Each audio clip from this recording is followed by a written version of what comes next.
grande questão é que o VAR analisa o vídeo várias vezes e o jogador é puxado para um lado e ele cai para o outro. Esse é o ponto. Por isso é um absurdo. Ele cai para o outro. Se ele cai na direção para a qual ele é puxado, poderia fazer algum sentido. Mas não, ele é puxado, não estou nem discutindo a intensidade do puxão. Ele cai para o outro lado. Nunca vi alguém ser puxado para um lado e cair para o outro. Que negócio é esse? Ou seja, é evidente que ele se jogou. Acho que a grande questão, já se fala sobre isso há muito tempo, eu repito isso há muito tempo, os árbitros e o VAR, o bandeirinha, os caras não entendem o futebol, gente. Eles não sabem o que é um jogo de futebol. Esse é o ponto. Então, para eles, assim, essa é a regrinha total. O cara vai lá ver aquilo e ele fala, não, é um puxão, eu tenho que marcar. Mas ele não consegue ter a malícia do jogo para compreender quando o atacante se joga, quando o zagueiro usa algum tipo de recurso, e vai lá e marca. E o árbitro de campo, esse eu acho que é a pior parte, muitos árbitros que são menores dentro da hierarquia da arbitragem, né, pela experiência, pelo nome, pelo tempo de arbitragem, e que eles ficam pequenininhos, intimidados. Aconteceu no jogo do Palmeiras com o Cruzeiro, aconteceu ontem, e vou além, acho também que não foi pênalti contra o Botafogo no jogo lá do Morumbi, também acho que não foi pênalti. Não foi uma coisa tão escandalosa, mas também acho que não foi pênalti. É um festival de marcações que são estapafúrdias, né? Já que está falando da Premier League há pouco, o Arnaldo está falando aí com o João e tal. É uma piada isso aí, gente. Não dá. E está cada vez pior, eles conseguem piorar. Esse é o ponto. Piora, piora, piora. Não é que estacionou, está piorando. Insuportável.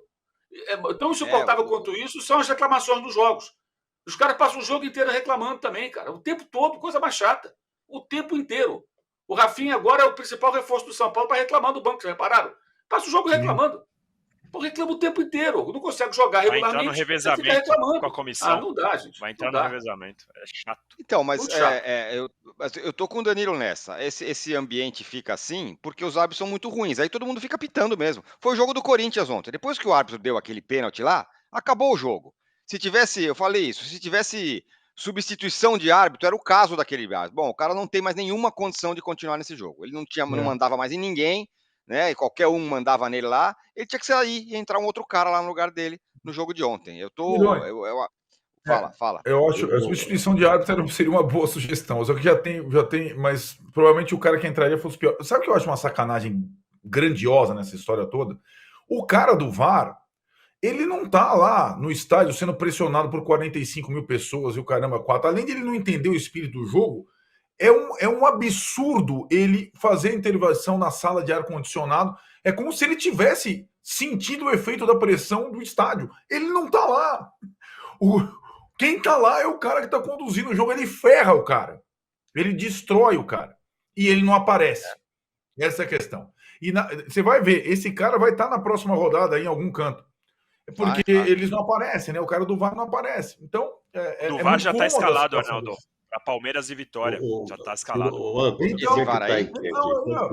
está no jogo.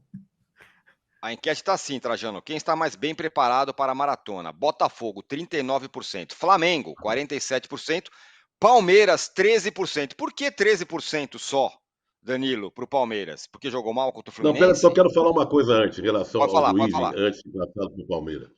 Se a gente leva, e tem toda a razão, que o juiz não entende. O juiz... O que leva um sujeito a ser árbitro de futebol? Boa ele pergunta. era um perna de pau nas peladas frustrado, dele, nunca conseguiu chutar uma bola na escola, aí vai virar juiz. O que leva um sujeito a ser juiz de futebol? Eu fico me perguntando. É uma boa pergunta. É uma boa questão. Por que o cara... Não tinha um cara na minha escola que ele virou árbitro. No meu colégio. Ele não jogava nada de futebol, realmente.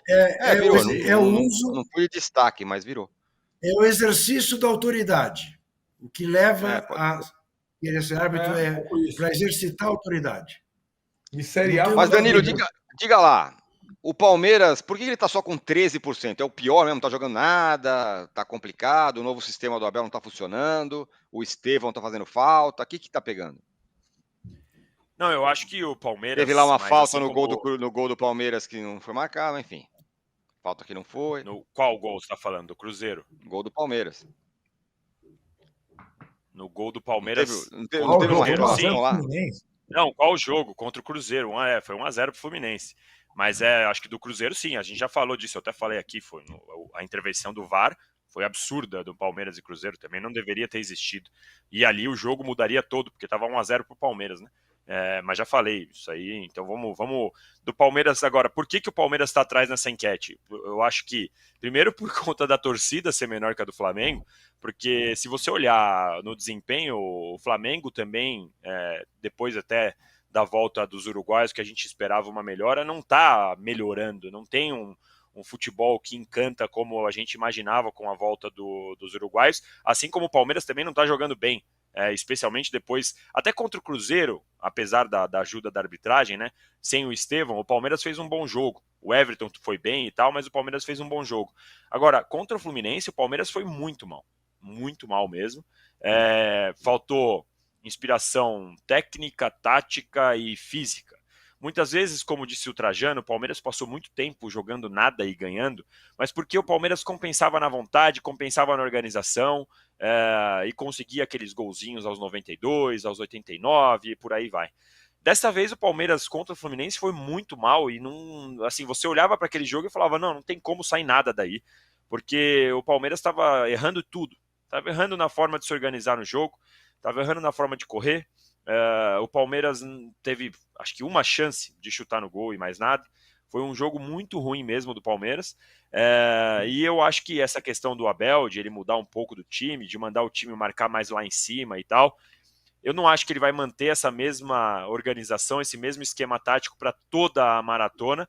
Primeiro pela questão física, que é a mais óbvia, porque não tem como você conseguir ficar 90 minutos marcando do jeito que o Palmeiras tem feito nas últimas partidas. E segundo pelo estilo de jogo dos adversários, eu acho que ele vai mudar. Ainda que a ausência do Júnior Santos ajude o Palmeiras a marcar dessa forma na Libertadores, ainda falta um pouquinho. Contra o Flamengo é outro estilo de jogo e tal, eu acho que o Palmeiras vai mudar de acordo com o adversário, não radicalmente, porque o Palmeiras não faz uma mudança radical, mas ele faz alguns ajustes de acordo com o adversário, eu acho que isso vai acontecer.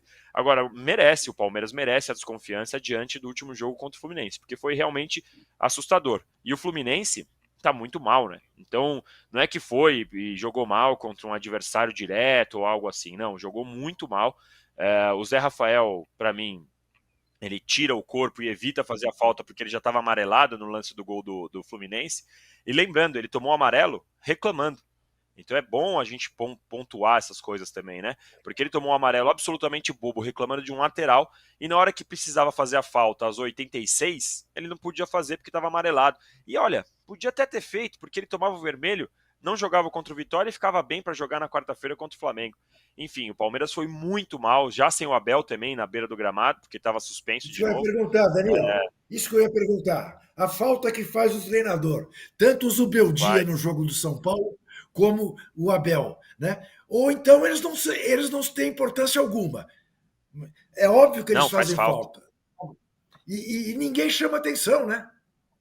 Não é possível. Eu acho que são assim, eu acho que são elementos, né? Não dá pra gente culpar 100% do desempenho ruim do Palmeiras pela falta do Abel, mas dá pra gente colocar isso no meio do caldeirão aí, porque faz falta. Então o Palmeiras precisa melhorar muito, e eu, já aproveitando para finalizar aqui o comentário, fosse o Abel, fosse o João Martins, a comissão técnica, sábado, Palmeiras pode jogar com o time B, e não porque vai abrir mão do Brasileirão, não, porque vai enfrentar o Vitória dentro de casa. Então o Palmeiras pode muito bem jogar com um time bastante alternativo, pôr o Lomba, fazer a estreia do Giai, não porque vai abrir mão do Brasileirão, mas é contra o Vitória, gente. Contra o Vitória dentro de casa. Tem que jogar com o time misturado. Tem de ganhar. Tem de ganhar do Vitória. Dá para ganhar com o BB. Muito.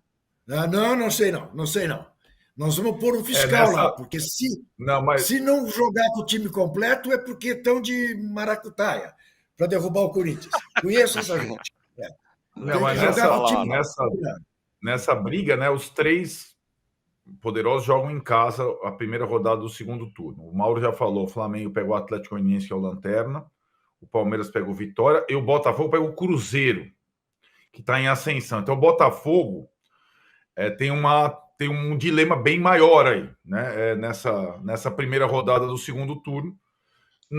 No meio de semana não tem confronto nem com o Palmeiras nem com o Flamengo, mas tem contra o Bahia, né? Então o Botafogo, para decidir a estratégia dessa semana, é mais complicado que Flamengo e Palmeiras. Cruzeiro que está escalado pelo dono do clube, né? Tem isso também. Isso aí você vai ver. Esses caras, os donões aí, você vai ver como é que essas coisas vão rolar. Eu vou passar já pro Botafogo falar pro Botafogo não, pro Trajano falar um pouquinho desse Botafogo, mas antes, Mauro, você é um defensor de que as Copas deveriam ser a prioridade 3 para todo mundo.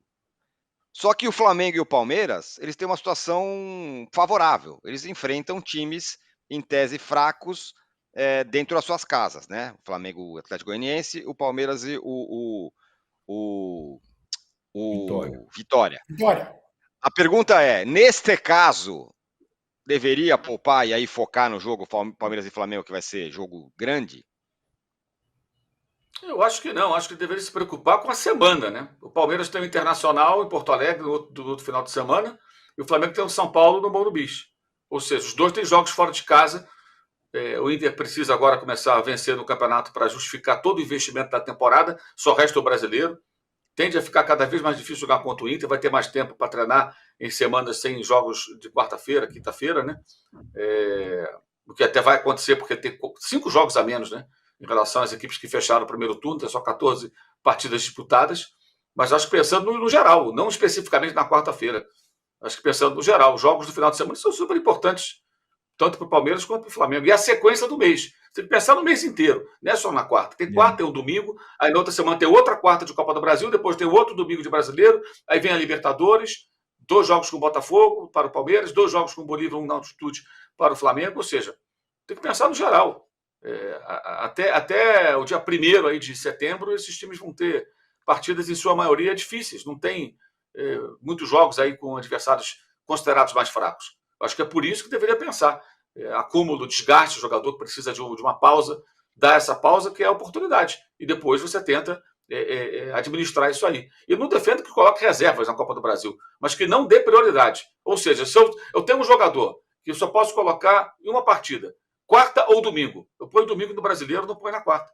Mas se for eliminado pelo Palmeiras, ou for eliminado pela paciência, é a Copa, é menos importante. Simples assim, como se faz no mundo civilizado, né, do futebol, onde o VAR funciona minimamente e onde tem o fair play financeiro. Aliás, vocês viram o Bordeaux? Bordeaux virou time amador, faliu. Campeão francês, time de Champions League, time do Zidane, faliu, acabou. Virou um time de várzea, um time pequeno, porque está endividado, gastou mais do que arrecadava, né? Onde tem fair play financeiro é assim, ou os caras andam na linha, ou acontecem coisas do gênero. Rapaz, é verdade, tem essa história do Bordeaux. Assustadora. Ô, Trajano, vinho, você né? teve O Bordeaux virou só vinho agora. Virou só vinho. O vinho é bom.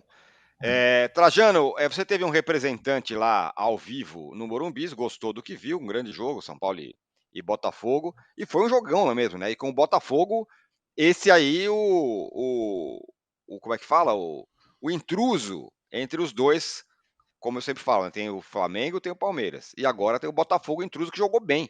Bom jogo, foi um jogo legal, né? Não, foi legal e meio surpreendente, porque com 10 minutos de jogo, sei lá, um pouquinho de minutos, já tinha pênalti para cá, pênalti para lá. Então, depois que teve um pênalti para cá, outro pênalti para lá, a expectativa em torno do jogo cresceu mais ainda. Eu estava preocupado com o jogo, com a qualidade do jogo, pelos desfalques do Botafogo, né? Mas foi legal, o Botafogo encarou o São Paulo. Destaque para a torcida do São Paulo, que tem prestigiado, lotado o Morumbi, e empurra o time e tal. Achei que não foi pênalti, né, no Ferreirinha. Mas legal, foi um jogo de times que estão lutando lá em cima e tal. Mas eu queria fazer 2 registros aqui que não podem passar batidos, porque o futebol tem nos apresentado coisas inacreditáveis. E discussões também que não tem sentido nenhum. Às vezes tem, às vezes, por exemplo, o pênalti a favor do Flamengo, que foi pênalti, mas as pessoas acham que não devia ter sido marcado. Todo mundo sabe que você chutou de propósito. Bom, eu quero comentar aquele jogador do Atlético Goianiense que tirou a camisa achando que o jogo tinha terminado. É isso, é outra coisa de arbitragem. Inacreditável. Tirou a camisa achando que o jogo tinha terminado e ganha cartão vermelho. Isso é inédito. E a outra coisa, que ocorreu lá na Olimpíada, no primeiro dia de jogos de futebol da Olimpíada, no jogo da Argentina com Marrocos. Além de uma grande jogada desse jogador, que é do Botafogo, vai reforçar muito o Botafogo, ele veio driblando todo mundo, ciscando e tal, papai deu origem ao gol. Todo mundo foi embora para o vestiário, o campo é invadido, aí não sei quanto tempo depois voltam para o campo. Eu não confesso que eu nunca vi coisa igual. Isso poderia ter ocorrido, o Juca vai lembrar bem, porque o Juca é vamos dizer, o mais tarimbado, mais vivido de todos nós, naquela disputa de pênalti Portuguesa e Santos, que os times, o Otto Glória mandou o time da Portuguesa correr para o vestiário, entrar no ônibus e ir embora. Só faltava o Armando Marques exigir que o pessoal saísse do ônibus, do vestiário, e voltasse para o campo para continuar a cobrança de pênalti. Mas o pessoal ir embora, vai para o vestiário, e de repente chama todo mundo de volta para continuar o jogo. Isso é inédito na história do futebol.